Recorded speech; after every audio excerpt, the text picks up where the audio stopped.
मूल के मूल में आ।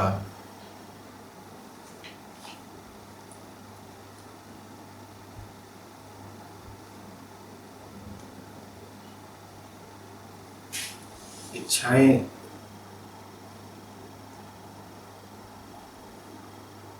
हजारों होती हैं,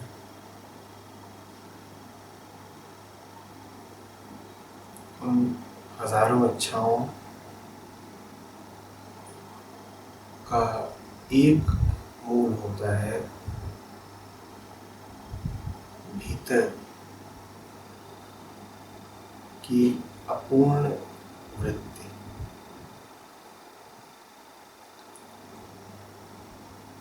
जहाँ मैंने इच्छा कहा वहाँ बीमारी भी कह सकते हैं, दुख भी कह सकते हैं,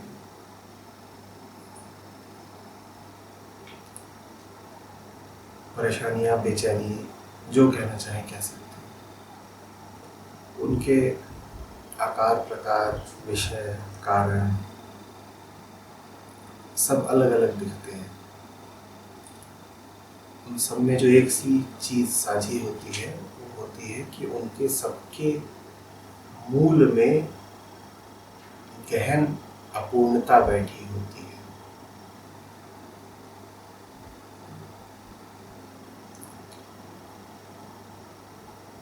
उस मूल तक पहुंचना जरूरी है।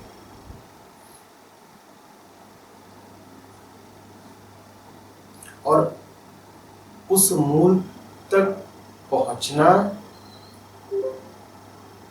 काफी है हमारे लिए। हालांकि उस मूल तक पहुंचने की यात्रा वहां पहुंच के रुक नहीं जाती।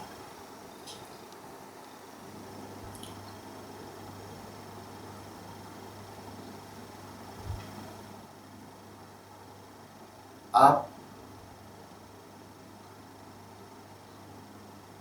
किसी भवन की 25वीं मंजिल से छलांग लगा दें तो आपका काम इतना ही था कि आप छलांग लगा दें। उसके बाद आपकी यात्रा किसी भी मंजिल तक पहुंच के रुक नहीं जाएगी।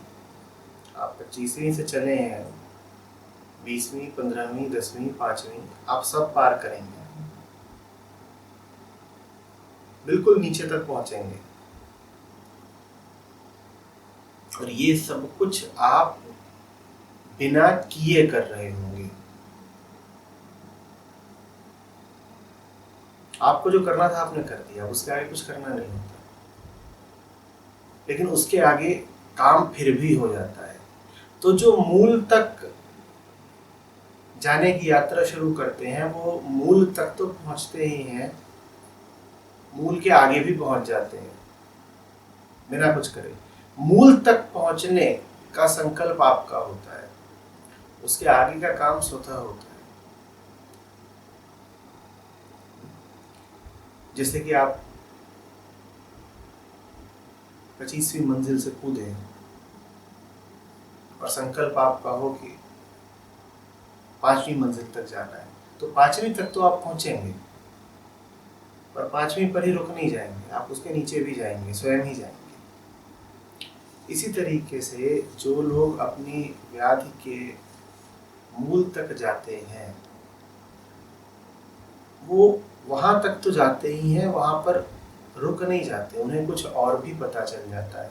उसे कहते हैं मूल का मूल, उसे कहते हैं मूल का मूल। अभी मजेदार बात है,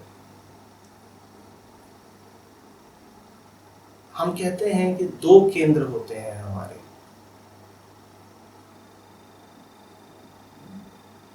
एक वास्तविक केंद्र सच्चा और एक झूठा। और हम सच्चे की बड़ी बातें करते हैं, हम कहते हैं कि हम सब झूठे केंद्रों पर जीते हैं, हमें सच्चे केंद्र पर जीना चाहिए। तथ्य इसमें यह है कि आपको सच्चे केंद्र की बात नहीं करनी है, आपको बस झूठे केंद्र तक जाना है।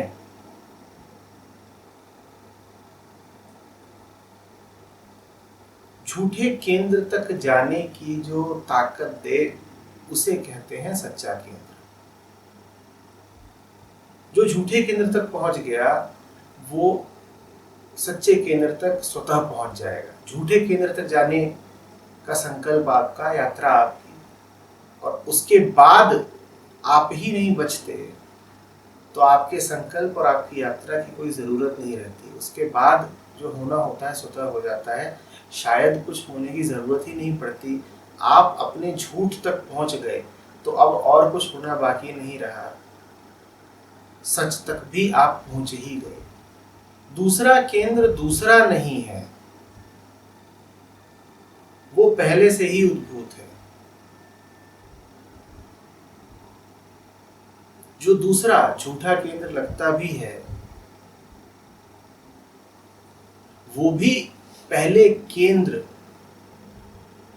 से अलग नहीं है। तो ले देकर आपके पास केंद्र एक ही बचा। पहला केंद्र या तो सामने होता है स्पष्ट, तो आप उसे कह देते हो कि सच्चा केंद्र है, या पहला केंद्र छुपा होता है तो उस छुपे हुए पहले केंद्र को आप झूठे केंद्र का, दूसरे केंद्र का नाम दे देते हो। एक ही मूल है। मूल का अर्थ होता है आखिरी, मूल का अर्थ होता है पहला। मूल का मूल तो कुछ हो नहीं सकता ना, पहले के पीछे कोई और पहला तो हो नहीं सकता ना। मूल के मूल की जब बात हो तो जाहिर सी बात है कि एक की ही बात हो रही है। एक जो दो जैसा प्रतीत होता है, बात एक की ही हो रही है। एक जो दो जैसा प्रतीत होता है। झूठ कुछ नहीं है, सच ही है।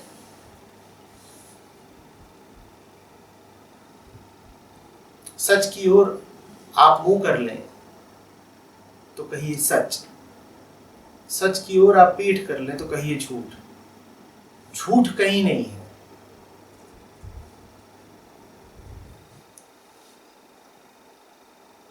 समझ में आ रही है? जो भी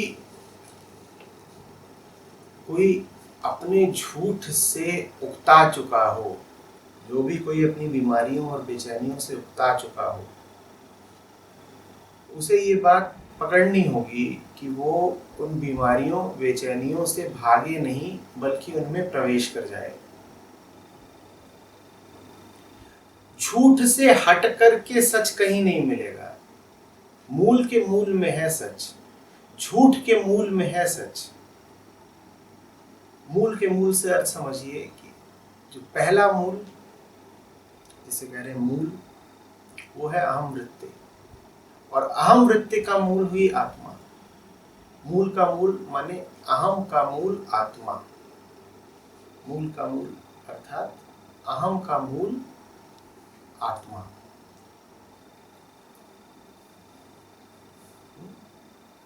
आप अहम में प्रवेश कर जाए, आत्मा तक पहुंच जाएंगे। और आत्मा तक पहुंचने का और कोई मार्ग है भी नहीं अहम में प्रवेश करने के अलावा। जो अहम से बच करके या अहम का विकल्प खोज करके आत्मा में जाना चाहते हो, उन्हें निराश होना पड़ेगा। आत्मा अहम का विकल्प नहीं है। आत्मा अहम का द्वैत विपरीत भी नहीं है। आत्मा अहम का मूल है। आप अहम से हटने लग गए तो आत्मा को कहां पाएंगे?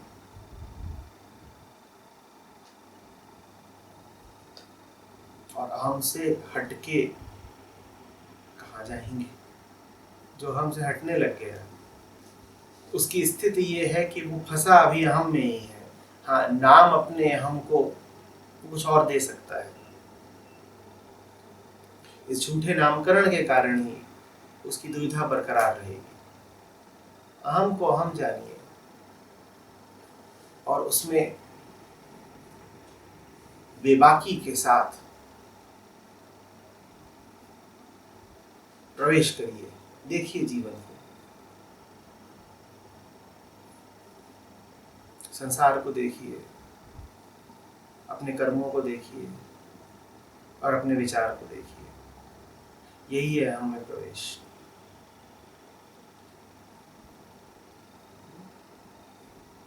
जैसे प्रकाश दिखता नहीं, पर प्रकाश के कारण, प्रकाश के होने से सब देखा जाता है, वैसे ही आत्मा कभी दिखेगी नहीं, पर आत्मा के होने से अहम दिख जाएगा। अहम दिख रहा हो यदि, तो इसी को आत्मा का आशीर्वाद मानिएगा।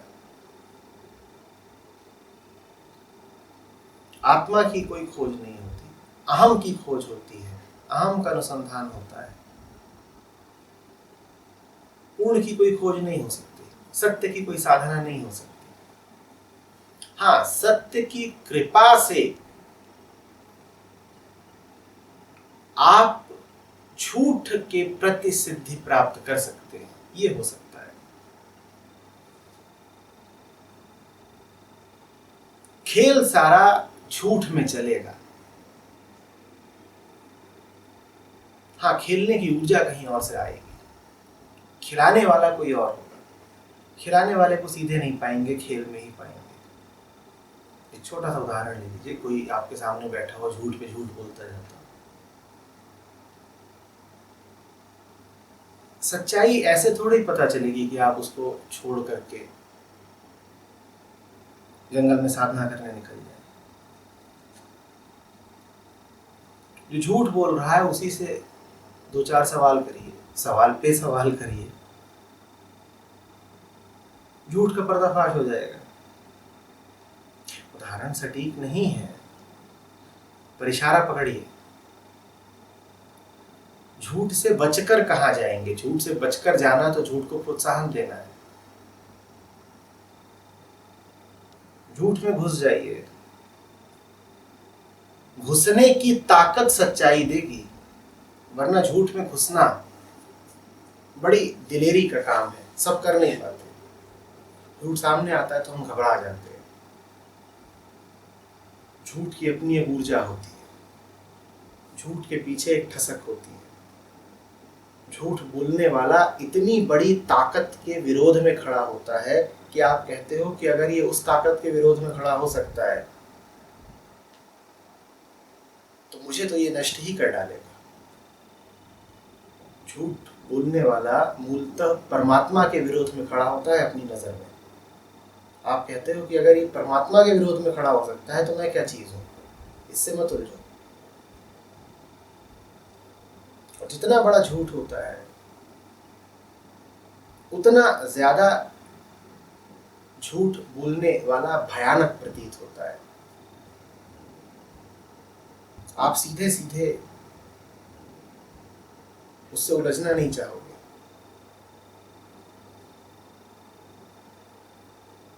आप हटोगे, तो किनारा करोगे।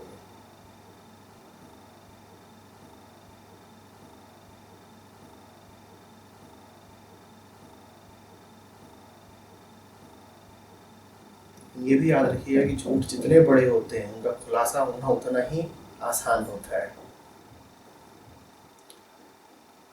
झूठ जितना बड़ा होता है उसका पर्दाफाश उतना ही आसान होता है।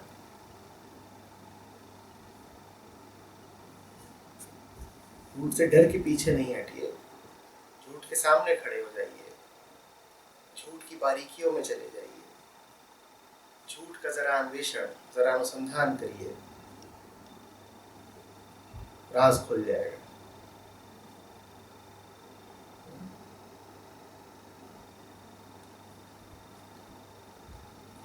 कैसे आपको पता लगे कि कुछ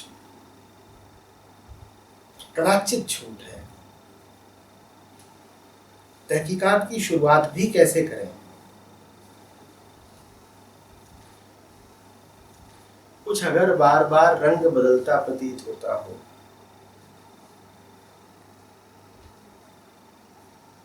कुछ अगर मन में भय का संचार कर जाता हो,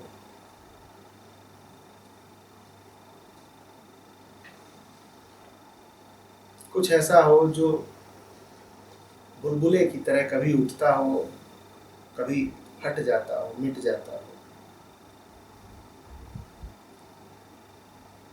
तो वहां संभावना है झूठ के मौजूद होने की। आप प्रयोग शुरू कर सकते हैं। यह परीक्षण करना उचित होगा। शायद झूठ की मौजूदगी है, संभावित है।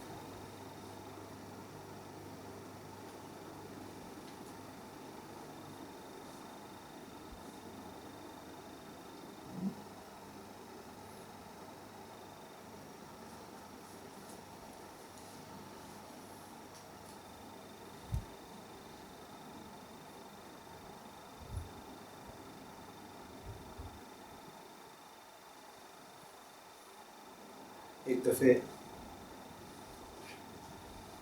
पिछले माह की बात है, एक सज्जन मिले,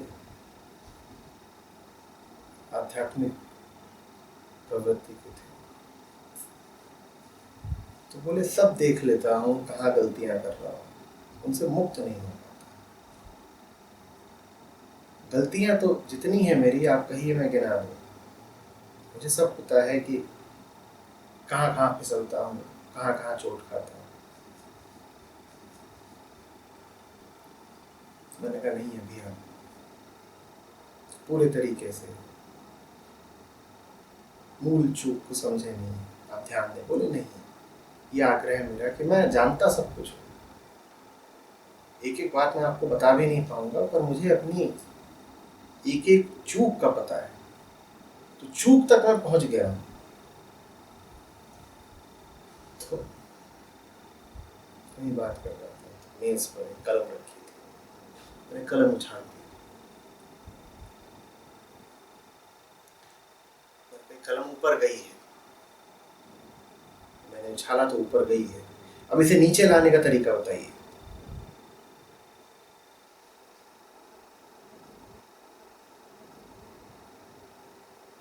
मैंने 2-3 बार प्रयोग किया, देखिए ऊपर गई, इसे नीचे लाने का तरीका बताइए।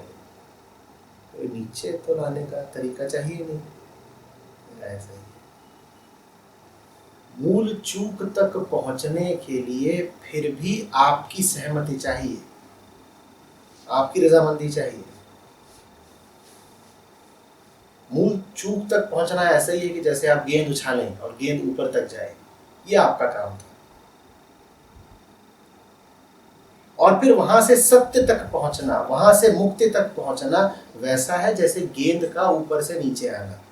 अब वो अपने आप होगा। तो आप यदि ये कह रहे हैं कि आपकी गेंद जाती है और हवा में अटक जाती है, तो आप बड़ी अद्भुत बात कह रहे हैं। ऐसा हो नहीं सकता। जो भी गेंद आज तक उछली, जो भी पत्थर कंकड़ कलम आज तक उछली, उसकी नियत ही रही है कि वो नीचे आई है। और आप मुझसे कह रहे हैं कि आपकी तहकीकात ऊपर तक जाती है और वहां अटक जाती है, वहां नीचे नहीं आती। तो निश्चित रूप से आपने ही फिर किसी को ऊपर बैठा रखा होगा। कोई ऐसा है जो आपकी उछाली हुई गेंद से भी ऊपर बैठा हुआ, वहां पकड़ रहा है, फिर आपकी गेंद अभी पूरी उछल नहीं रही, और उछालिए। परीक्षण जरा और गहरा करिए, जांचिए, परखिए और ईमानदारी से।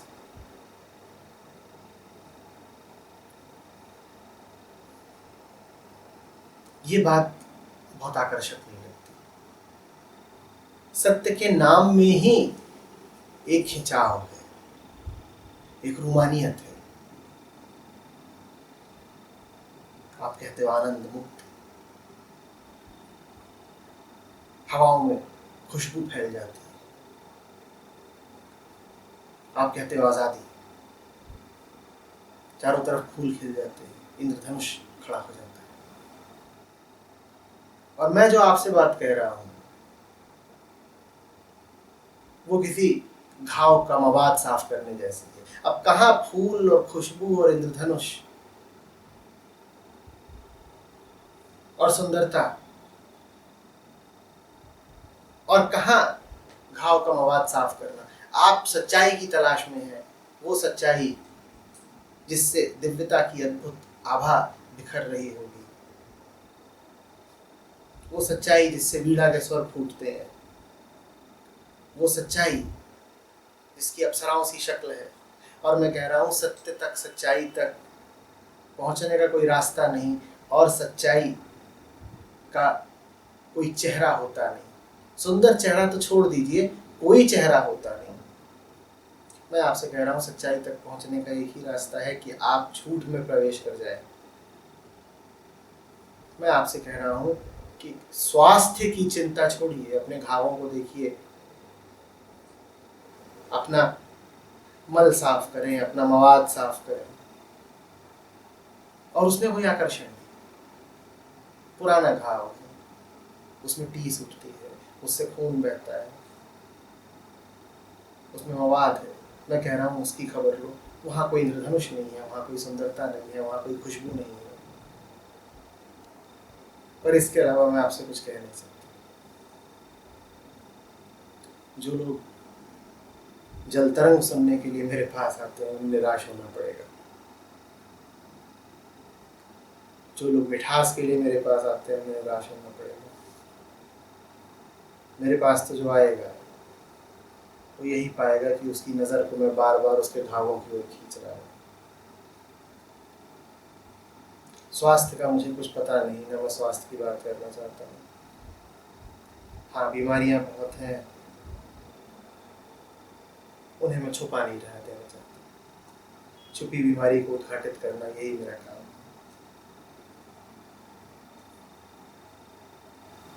कई अवसर पर ये भी चर्चा हुई है कि अंधेरे से आप लड़ नहीं पाएंगे, अंधेरे को भगाना है तो प्रकाश को आने दीजिए। और अभी हम कह रहे हैं कि अपने घाव को देखिए, दोनों तर्कयुक्त लगते हैं, किंतु दोनों विपरीत ही लगते हैं। इनको कैसे अंधेरे को भगाना है, वाक्य में जाइए, मुझे अंधेरे को भगाना है। इसके लिए दो शर्तें हैं। पहली बात तो आप ये माने कि अंधेरा है, और दूसरी बात आप ये माने कि अंधेरा भगाने योग्य है। वो दोनों शर्तें तभी पूरी होंगी जब पहले आप अंधेरे में प्रवेश करें। हमें अंधेरों का कुछ पता नहीं, हमें अधिकांश मौकों पर तो पता ही नहीं कि अंधेरा है। और जब हमें लगता भी है कि अंधेरा है, तो हमें अंधेरा कोई बड़ी शुभ, सुंदर, आकर्षक बात लगती है। अंधेरा भगाने योग्य है, इसके लिए ही आप अंधेरे में प्रवेश करें। और जब आप प्रवेश करें, उस वक्त भले आप कोई मान्यता न रखें, प्रवेश तो करें, खुले मन के साथ प्रवेश करें। आपने नहीं कह दिया है कि जिसमें मैं जा रहा हूँ, जिस मुद्दे को मैं जान रहा हूँ, जिस विषय की मैं विवेचना कर रहा हूँ, उससे मुझे मुक्ति चाहिए। मुक्ति के लिए न प्रवेश करें, जानने के लिए प्रवेश करें।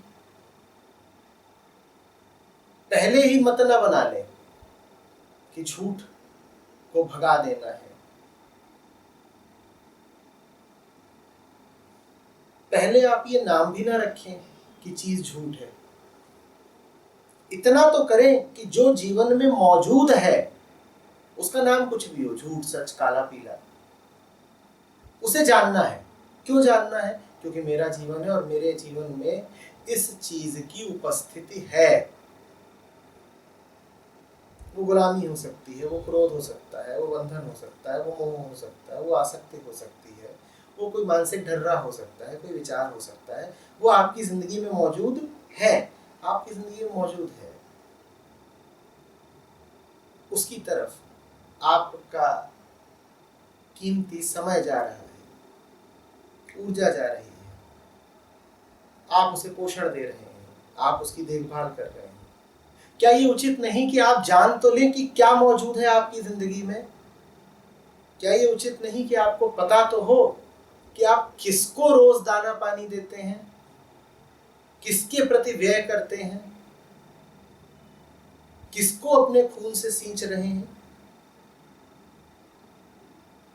उसमें प्रवेश करें। प्रवेश करें।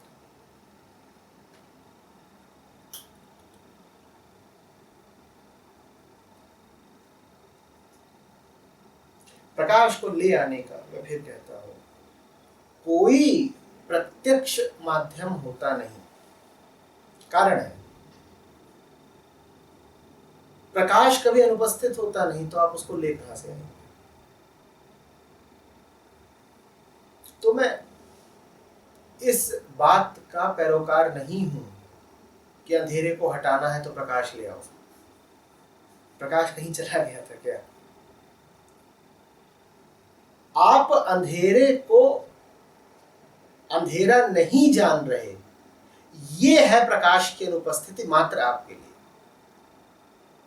ये है प्रकाश की अनुपस्थिति मात्र आपके लिए। प्रकाश है, लगातार है, हमें उसकी अनुपस्थिति हमारे अपने व्यक्तिगत कारणों से लगती है। कभी ऐसा होता नहीं कि वो है नहीं। वो जब कभी गैर मौजूद नहीं होता तो उसे लाने की बात भी बेमानी है। उसकी गैर मौजूदगी हमें लगती है। ऐसे भी लग सकती है कि प्रकाश बहुत है, जैसे भी प्रकाश स्रोत हो बड़ा भव्य, और आप उसकी ओर लगातार देखना शुरू कर दें, थोड़ी देर में क्या होगा? आंखें चुंधिया जाएंगी, अंधेरा छा जाएगा। इस अंधेरे के छाने का अर्थ यह है कि प्रकाश स्रोत बंद हो गया है कि मध्यम पड़ गया है। इस अंधेरे के छाने का अर्थ यह है कि आपकी व्यक्तिगत सत्ता में इतनी काबिलियत नहीं कि प्रकाश को देख सके, अनुभव कर सके। तो प्रकाश है, उसे लाने की बात कभी न करें। हाँ, अंधेरे को ही प्रकाश का नाम दे दिया तो फिर अंधेरे में जीना पड़ेगा।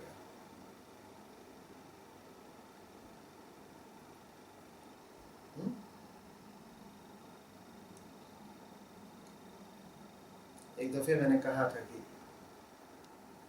चांद को गजल और चांदनी की बातें हैं, हमको जिसने रोशन किया वो अमावस घिराते हैं। अंधेरों में जाना पड़ेगा, वहां है रोशनी। रोशनी की कोई सीधी तलाश नहीं हो सकती। अपनी अमावस में घुस जाए, अमावस का झूठ दिख जाएगा। जिसका झूठ दिख गया वो छट जाएगा, हट जाएगा, मिट जाएगा।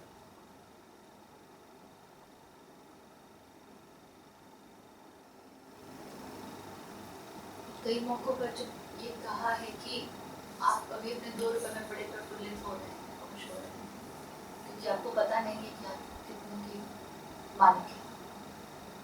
तो हम बस ये कह रहे हैं कि हम 2 रुपए की सच्चाई जान लें तो बाकी तो मालिकियत है। प्रफुल्लता की सच्चाई है, क्योंकि 2 रुपए में कोई प्रफुल्लित हो नहीं सकता, स्वभाव नहीं है आपका। तो आप अपने आप को प्रफुल्लित घोषित कर करके बचाए रखते हैं। आप कहते हैं मैं ठीक हूं क्योंकि मैं खुश हूं। क्या आप खुश हैं वाकई? हमने बात करी, हमने कहा कि जो कुछ बदल जाता हो, जो कुछ अपने साथ भय ले आता हो, वहां संभावना है झूठ की। आपकी खुशी क्या कायम रहती है? क्या आपको अपनी खुशी के मिटने का डर रहता है? इन 2-4 सूत्रों के माध्यम से जांच लें।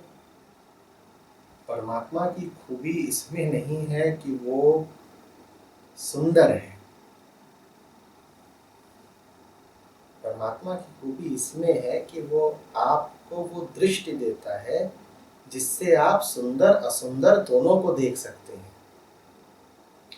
नजर होगी तब तो किसी चीज को सुंदर कहोगे ना।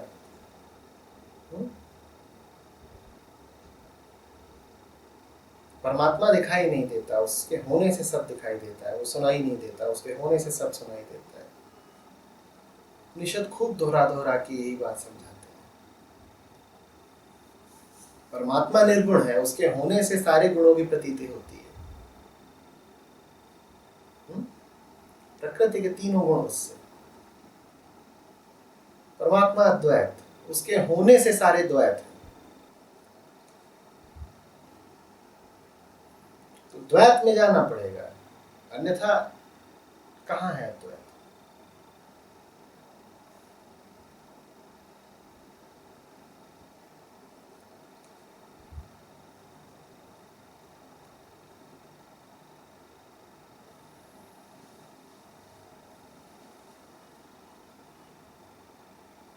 परमात्मा को खोजना ऐसा ही है कि जैसे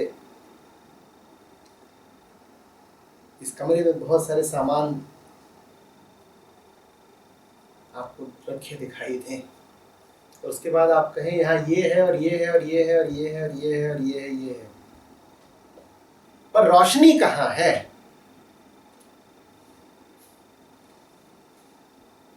आप कहें कि मैं रोशनी की तलाश कर रहा हूं, रोशनी कहाँ है?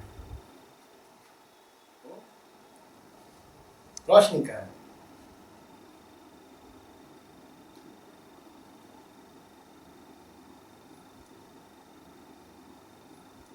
आप अभी ये कह सकते हैं कि रोशनी इस ट्यूबलाइट से आ रही है, पर याद रखिएगा कि आप इसको भी जब देखते हैं तो आपको एक उजली सतह, एक इल्यूमिनेटेड सरफेस दिखाई दे रही है, रोशनी नहीं दिखाई दे रही। आपको जो कुछ दिख रहा है वो प्रमाण है रोशनी का। रोशनी को सीधे सीधे थोड़ी खोजने जाओगे। परमात्मा की खोज ऐसी ही है कि रोशनी खोजने निकले।